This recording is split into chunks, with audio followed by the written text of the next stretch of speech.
Ai, me deu um braço.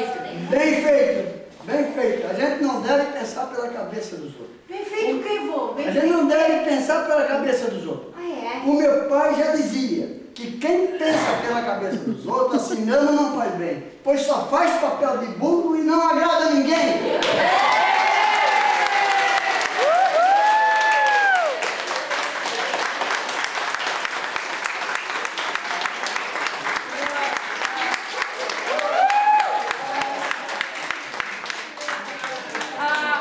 Provavelmente não foi coincidência. Ela deve ter ouvido essa história.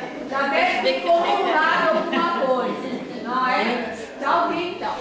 Opa, deixa o nosso gato fazer uma foto agora. Tá um pouquinho de lado. Ah, eu?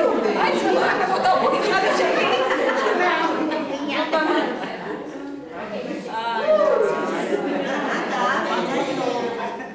Pegar aqui outro lado.